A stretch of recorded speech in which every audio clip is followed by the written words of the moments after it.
Mr. Horn?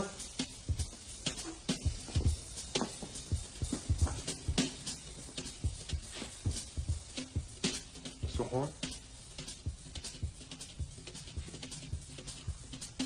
Your secretary said to come in. Bobby Briggs? Bobby, you know what you have to have in this life? Balance. Distance. Symmetry.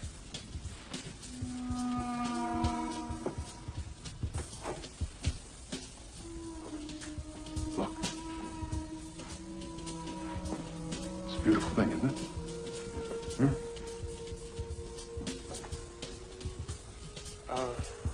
Mr. Horn, did you listen to that tape that I sent you? Yes, I listened to your tape, Bobby. Frankly, I am surprised that Leo could master the technology. Damn it, Bobby, what do you want? Mr. Horn, I have a great admiration for you. Admiration is for poets and dairy cows, Bobby.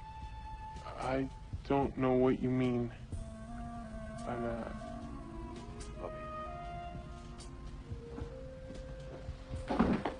You're standing in front of a mammoth skyscraper. A leviathan that rips a hole in the clouds. Now, what's the first question that comes to your mind?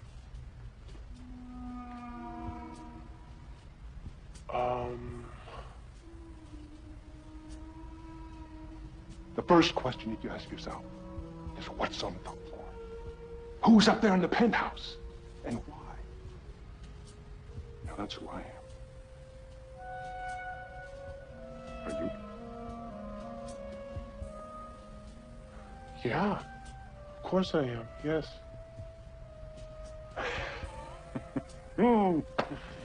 Bobby, opportunity knocks.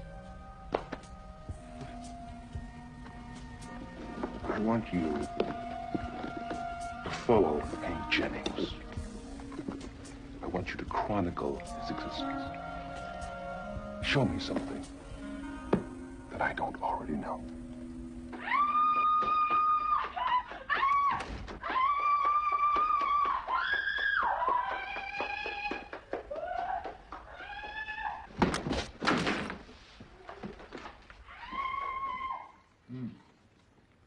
I'd like to see both. Very good. Which one would you like to see first?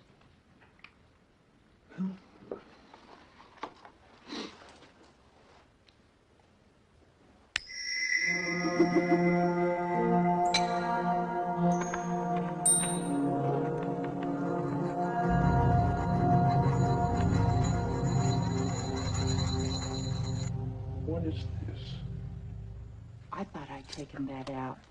That property is called Dead Dog Farm, and it's worse than it sounds. What is it? A puzzle. No one ever really stays there long. When can I see it?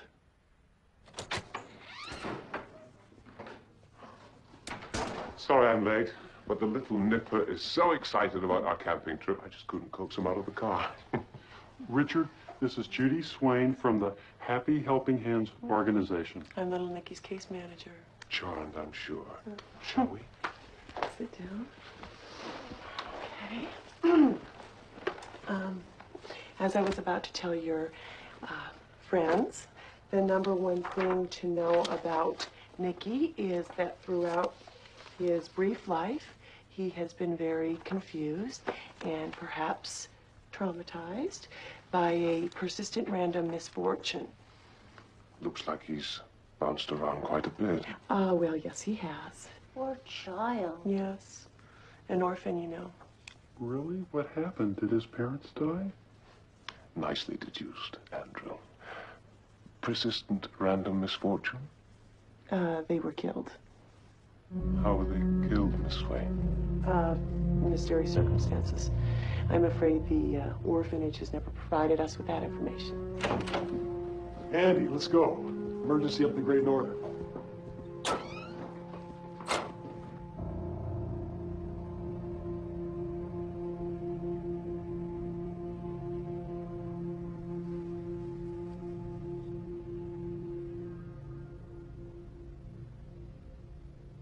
Looks like a heart attack. Once stimulated, the female will respond in such a way that the skin around her... Oh, my God. Looks like Dougie went out with his boots on. Love poems of Lord Byron, Kama Sutra, hookers and handmaidens. Sheriff, look at this.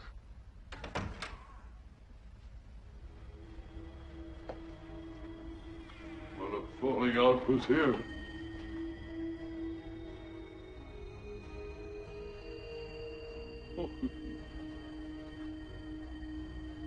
Doc. Lord, I'd hate to say it. I told you so.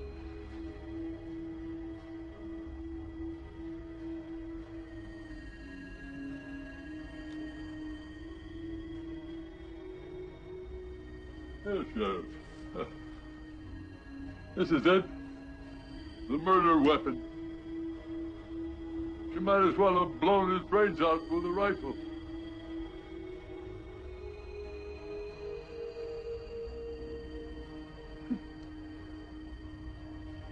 You never could say no to a woman.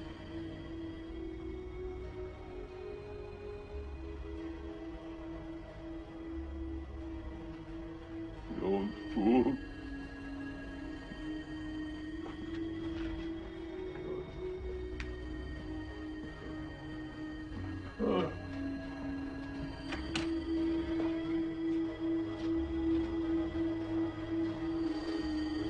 You sexual adventurous, you'll burn in hell for this. Take it easy, Mr. I want to shout to them down to wake the dead. She murdered my brother. She's a witch. He's right. I'm cursed. Don't be silly. No, it's true. It all started in high school. Prom night. My date went to kiss me. It was his first day with his new braces. Oh, and they gleamed in the moonlight. And his rubber band snapped and his jaw locked open, and we ended up in the emergency room, and the doctors had to break his jaw in 3 places to get it to shut, and it's just gotten worse ever since. A curse needs a cure. I know a bit about these things. Are you the sheriff? Let's just say when something really big goes down, I'm the man.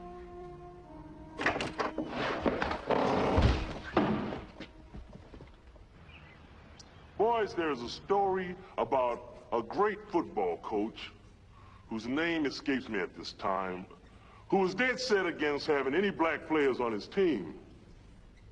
Until somebody brought him the finest black halfback anyone had ever seen. And when what's-his-name saw him run 50 yards and no one lay a hand on him, he shouted, "Look at that Indian go." That coach accepted that athlete's desire to compete. Nadine,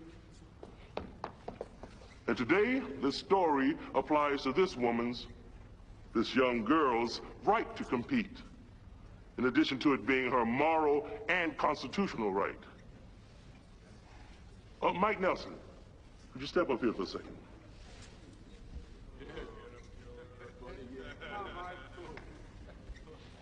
Now, Nadine has chosen to prove herself to us by taking on our very best, our very own district champion, Mike Nelson.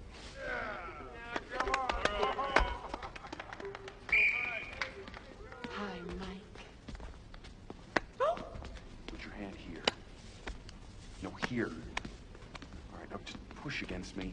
Try not to hurt you. Want to go out tonight? This is called a tie.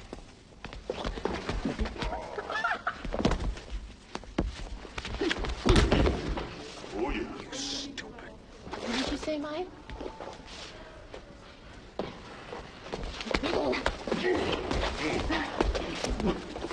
breaking my You're right. This is sort of like necking. What about tonight?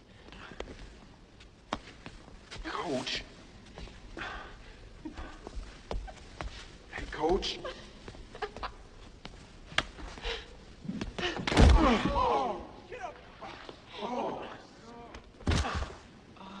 One, two, and three. Now you go out with me?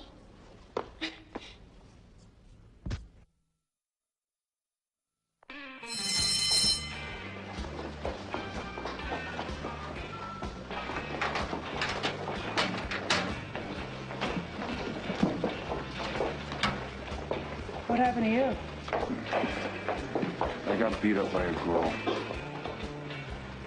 What'd you do to her? Donna, I'm not kidding. Now, you gotta help me. It's bad enough getting stomped on in front of her whole team, but she likes me. Who? Mrs. Hurley. Nadine? It's not fair. I don't know. Maybe an older woman's just what you need. I don't want to go out with anyone who can body slam me. Well, what do you want me to do about it? I don't talk to her or something. You know, pretend you're still my girlfriend. Sorry, Mike. I'm not that good of an actor. Donna, this is serious. I'm gonna end up in traction.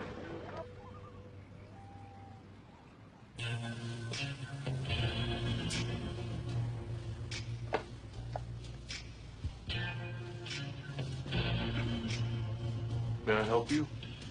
Heading up a local servants rebellion. Wondering if you help me bundle up loose sticks and burn that master. Malcolm. Malcolm Sloan, as in brother to Evelyn. Mr. Marsh's driver, as in bring that car around, James. So how badly did she damage the Jag? It's repairable. Well, that's the nice thing about things.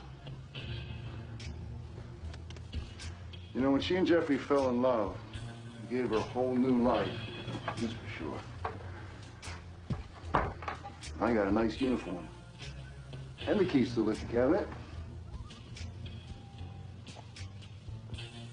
God, I hope I don't sound ungrateful, because compared to the life I was living, want and dissipation is a step up.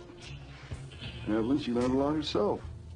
Defensive postures, masking bruises, vicious cycles. What are you talking about? I'm sorry, am I being obscure?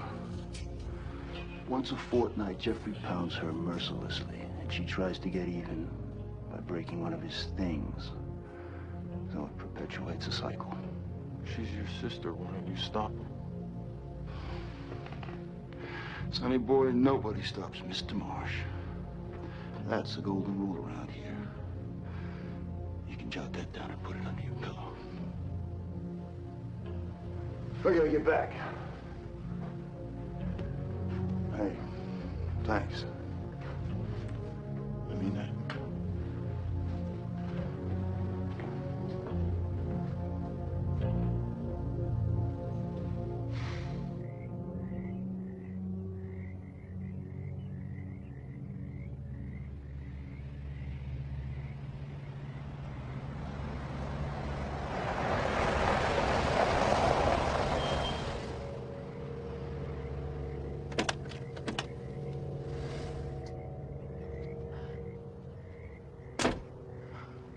Well, it's still standing, almost by force of habit.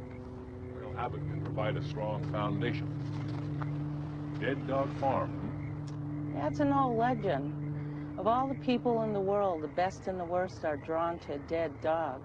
And most turn away. Only those with the purest of heart can feel its pain. And somewhere in between, the rest of us struggle. Irene, have you shown this property to anyone else recently? I don't think anyone's asked to see it this last year. 3 vehicles. Jeep, four-wheeler, and luxury sedan.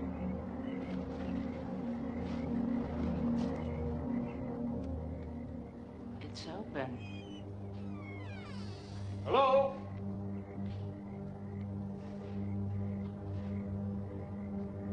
There's been a meeting here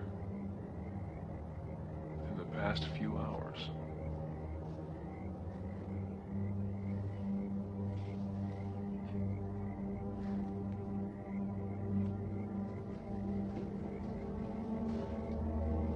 What are you seeing? I forgot there was no running water.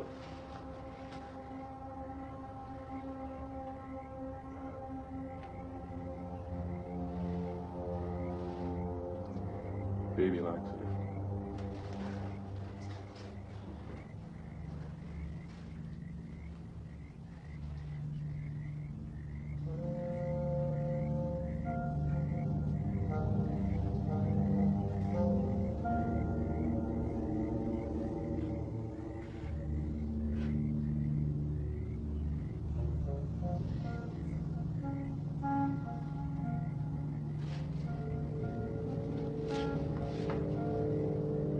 More white powder.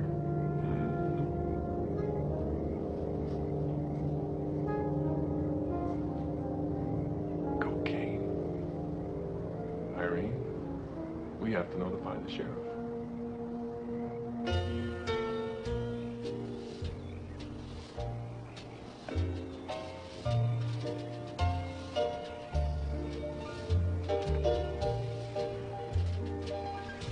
Nikki, stop that, please.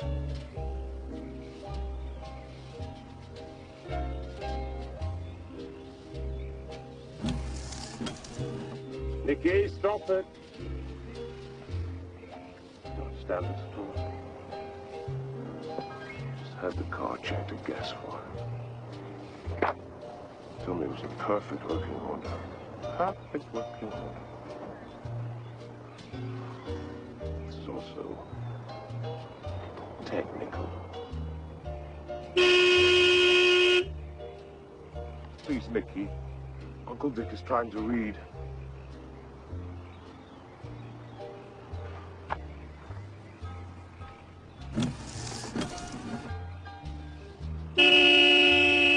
Nicholas, get out of the car!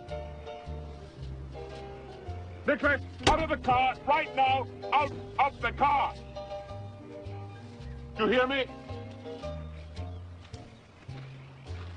Are you mad at me, Uncle Dick? Of course I'm not mad at you. Why should I be mad at you? Scared you, didn't I?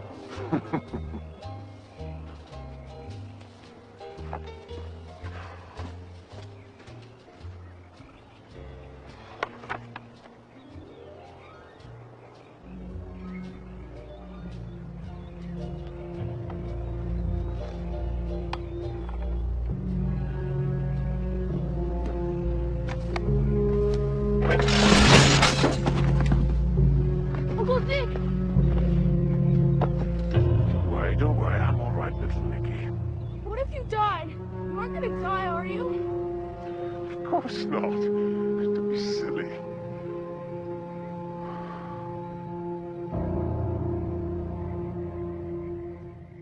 Harry? Cooper, this is Colonel Riley. He's heading up the Air Force's investigation into Briggs' disappearance. Colonel? Cooper, you were with Briggs when we lost our coordinates on him. Yes, I was. When you were at the site, did you notice any wildlife in the area? Wildlife? Birds, owls? Yes. Yes, just moments before the Major disappeared, I heard an owl. Any visual contact? Look, Colonel, Garland Briggs is a good friend of mine. Be a lot better if you'd just level with us. We know about the monitors and the messages from deep space that you received pertaining to me. You may know something, but you best get your facts straight. Our monitors are pointed at deep space, but the messages we intercepted, that Briggs showed you, were sent from right here in these woods. Now, where they were sent to is another question. Might this have something to do with a place called the White Lodge? That's classified. Colonel, we'd like to help you, but you need to give us a little more to go on here. Garland Briggs is the best pilot I've ever known. He was born with hardware most of us only dream about. I can tell you this. His disappearance has implications that go so far beyond national security.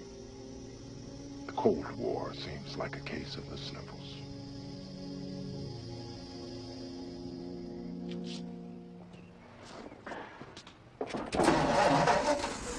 Your engine's fine. The axle should be okay. How did you get so good at this? Oh, my Uncle Ed. You think I'm good? You should see him. He can fix anything. I was talking to your brother today. A little bit about your situation. Look, James, mind your own business. Are you afraid? Are you afraid of your husband? Are you? There's nothing to talk about. I know what it's like to be alone.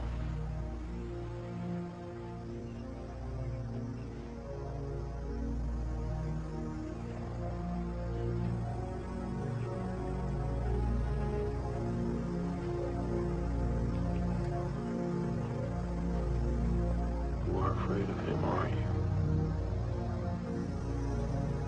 Why don't you just leave? It's complicated.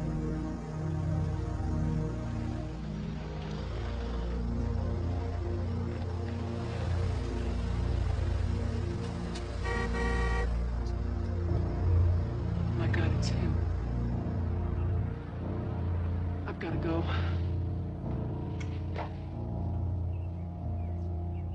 It's not as bad as I made it out to be.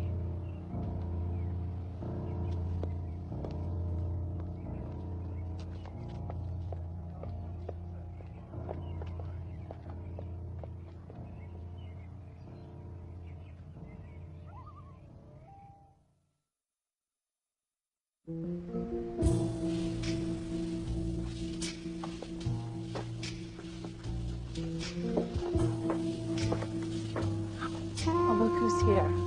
Daddy have a change of heart? Daddy just made the smartest decision that he's made all year.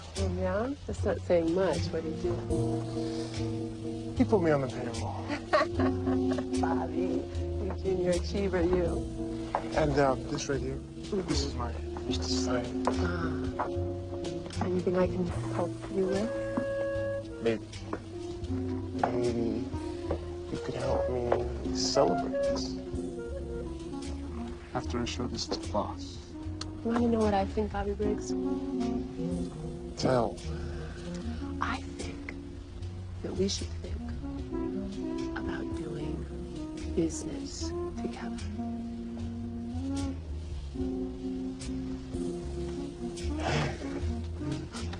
Audrey, I like the way you think. Thank you.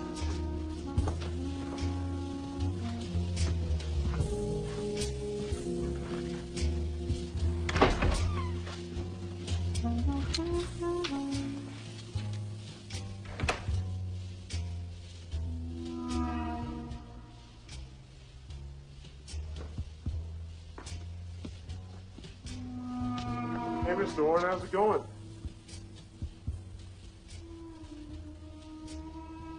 What, is this you're doing here exactly? Gettysburg, day one. Self is winning. I followed Hank.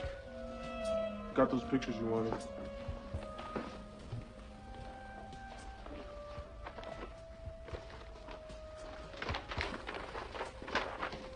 See, I don't know what he's up to, but I'm sure it's no good. I mean, I've never seen these guys before, but they're not exactly from the Rotary. You know, I like you, Bobby. Oh, I like you too. How much you might pay? But we haven't actually discussed money. Well, consider this your first raise. When you come back tomorrow, we will discuss a full-time position. Thank you, Ben. I won't let you down.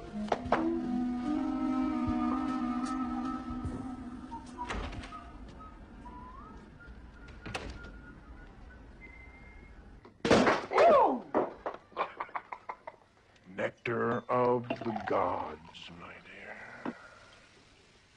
dear. It's the bubbles.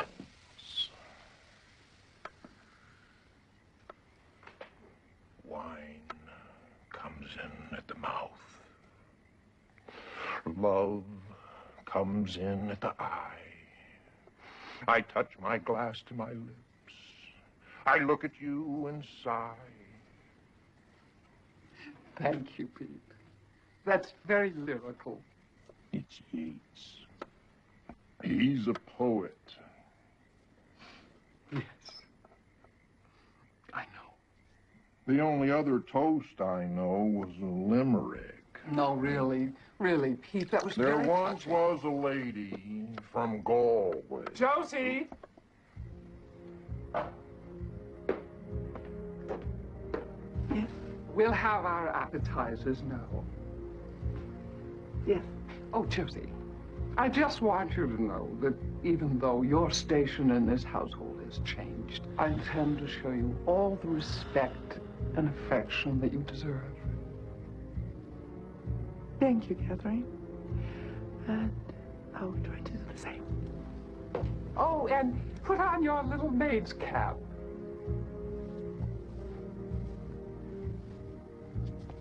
Catherine, don't you think maybe you're being a little hard on her?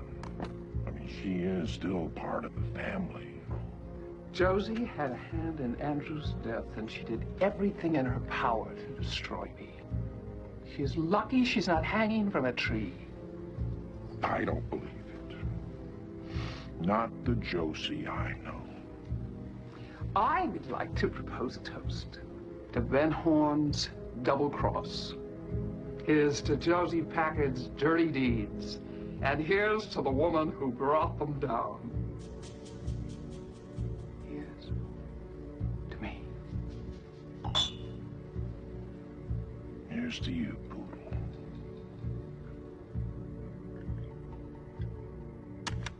Diane, I'm holding in my hand a nationally distributed newspaper. My opening move, responding to Wyndham Earle's opening move, was printed in the personal columns per my instructions. But I've already received his response to this yesterday. He anticipated my response to his opening move perfectly. He's toying with me, Diane. I wonder where he is, what he's planning. Meanwhile, I've spent the past 2 days without badge and gun the best way I know how, occupying both body and spirit.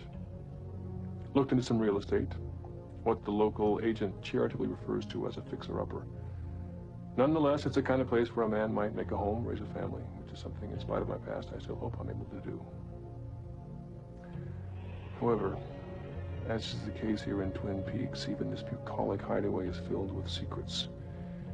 Secrets that may be connected to my trouble at the Bureau and the cocaine that was found in my automobile. Agent Hardy's deliberations will soon be completed, and if I am not adequately able to defend myself, there's a very real possibility of imprisonment.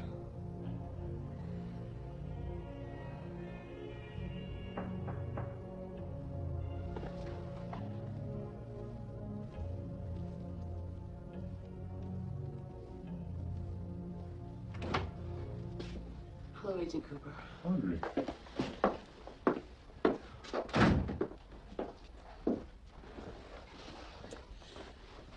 This is for you. I stole it. Don't you think you better give it back? Not until you look at what's inside. Okay. What am I going to find in here, Audrey? Pictures my father paid for.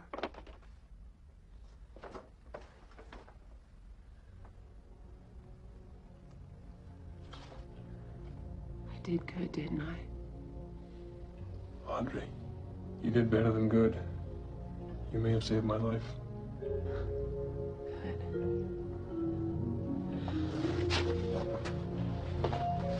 Good. So that makes us even now, right?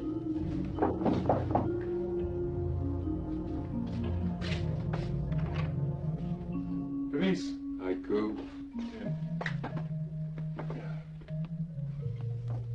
Sorry, am I interrupting something? Special Agent Denise Bryson, Drug Enforcement Agency. This is a very good friend of mine, Audrey Horn. They have women agents? More or less. Audrey, if you'll excuse us. Agency business. I thought you were suspended. I am. Thanks again. Good night. Thank you. Well, you're welcome.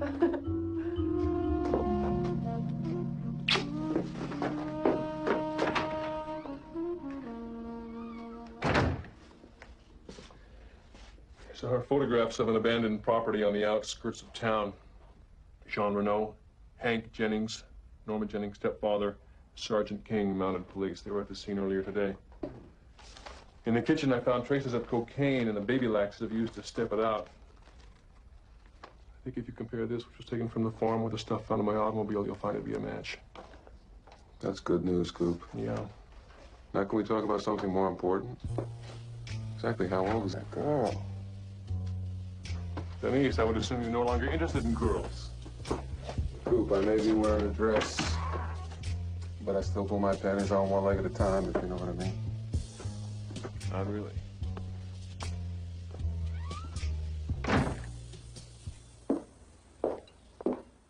You gonna eat that pie or just push it around in my china?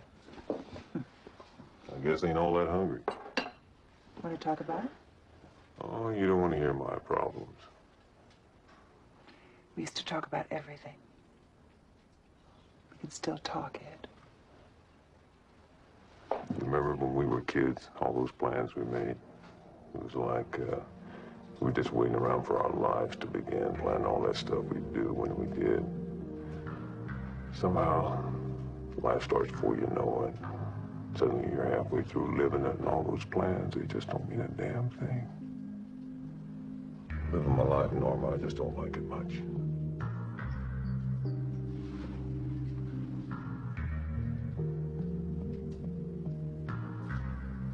We can make new plans.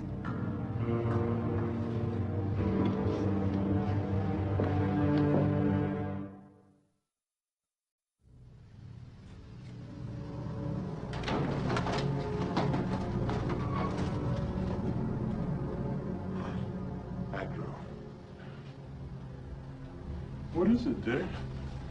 May I have a word with you? Sure. I fear we may have a problem. What problem? It's our mutual friend, little Nicky. Yes? How should I put this? Well, he's... Andy, I believe that little Nicky, incredible as it may seem, may in fact be the devil. Now, or at the very least homicidal in the first degree. Andy, we've got to find out what happened to his parents.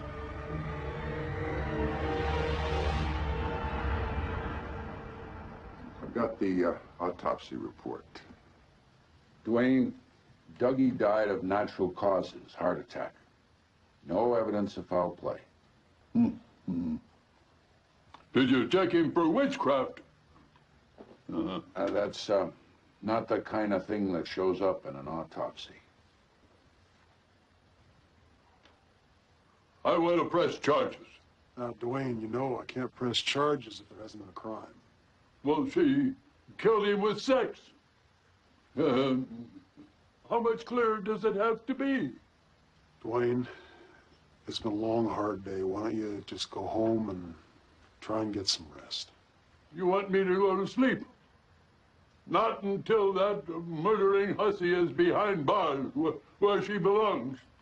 I'll sue her. I'll file civil suits. She'll not get her hands on any of Dougie's money. As long as I have a breath. Not one single red cent. Not. I'll. Harry, you still have that bottle of Irish in your office? I want to put some in a little warm milk for the widow Milford.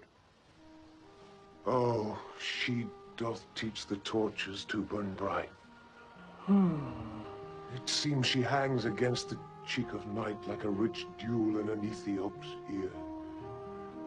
Beauty too rich for use, for earth too dear.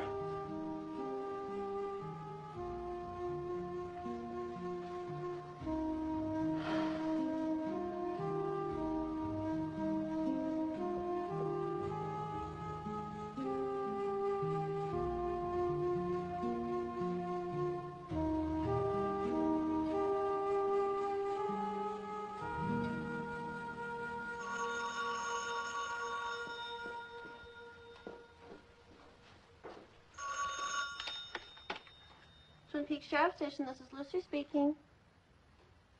One moment, please. Sheriff Truman? Sheriff?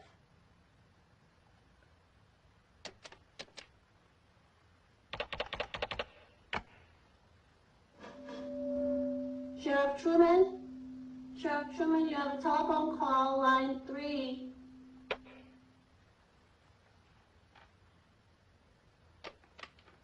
One moment, please.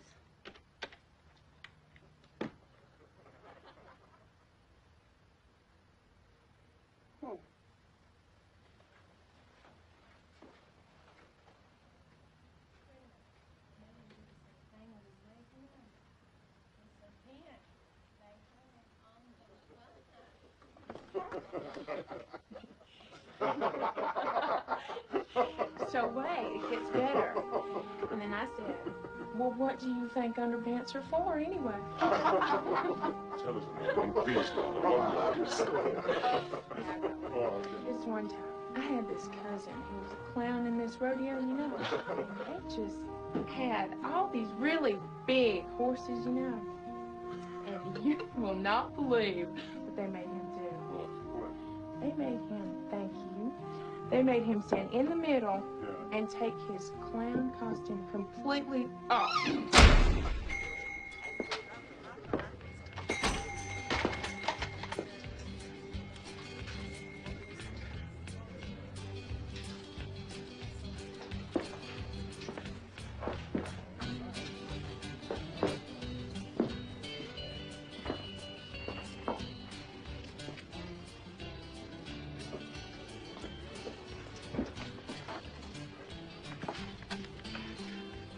Can I help you?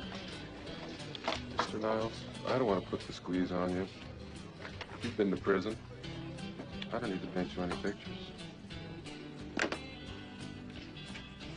What's it all about? For starters, you're guilty of a serious parole violation.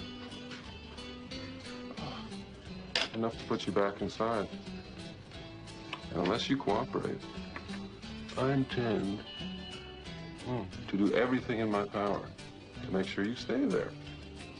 My name is Ernie Niles, and I confess I'm guilty. I guess I'm terribly guilty. Against my will, of course. Mr. Niles, we're not really interested in all They that. held me at gunpoint. They beat me. They threatened me with physical violence. These men are animals. They'll stop at nothing. Mr. Niles, just They wanted me to sell drugs for them. I tried to resist, but my family means everything to me. My family, when they threatened my wife, well, I weakened, you know. I'm terribly, terribly sorry. I guess I did wrong, but, you know, love makes a guy do foolish things, you know, illegal things. Ernie, will you shut up? Niles, we appreciate the trials you've been through. We sympathize with you. You do? That's why we're here. Oh, you are? Yes. Now tell us everything you know. Yes, Mrs. Well, they tortured me, and the thing was that they were filthy, horrible. Mr. Niles, please, just the information pertaining to the selling of drugs, please. Oh, that, yeah. Yeah, well, they got, 4 kilos of cocaine for sale, so when they're looking for a buyer, so to protect my family, I told them I could find one. Have you? I mean, are you kidding? I don't know anybody who would do anything like that. You do now. A major drug trafficker will arrive from Seattle tomorrow. You will set up a meet with these men at the Dead Dog Farm. I will. How will I know him? You're looking at him. Him? Excuse me. I got a nervous bladder.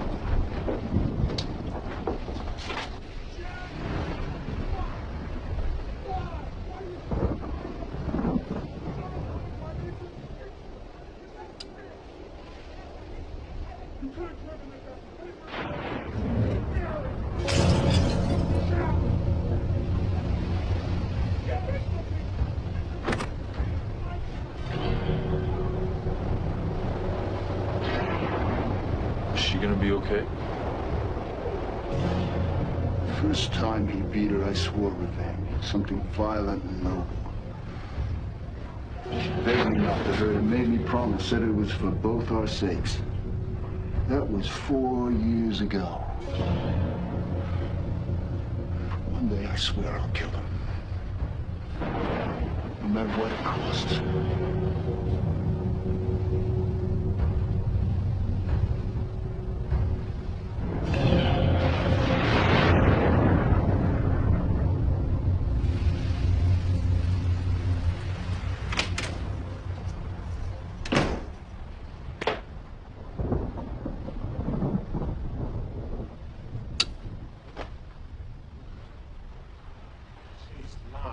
Heart attack. I'm sorry. What are you doing here just alone in the dark? Nothing. Just sitting here. Well, read a book or something, will you? It's creepy.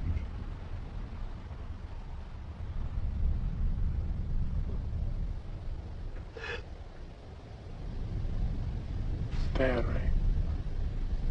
He'll be back. You know he will. This is just some of that top secret jazz. I'm not so sure this time.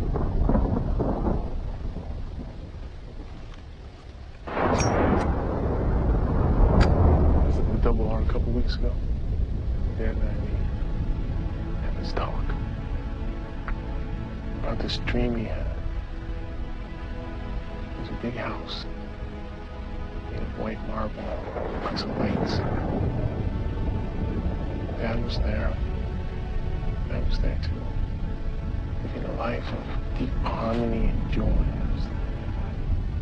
And there was all this stuff about my future. Good stuff. Kind of nuts. I think it was cool.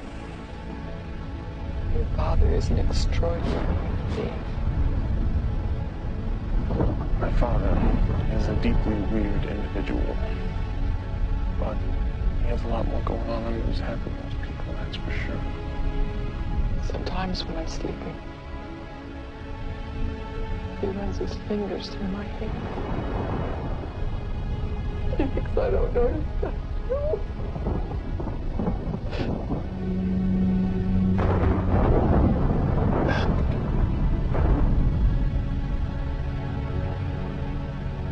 How long have I been gone?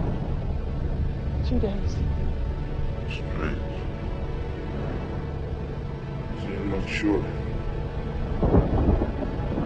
Garland! Oh.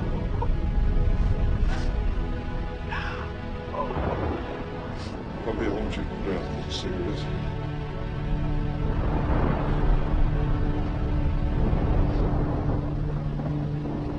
Then I'd like you to fix me a cocktail.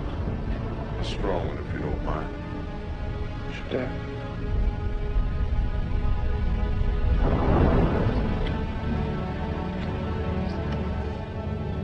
Is everything all right? No. Not exactly.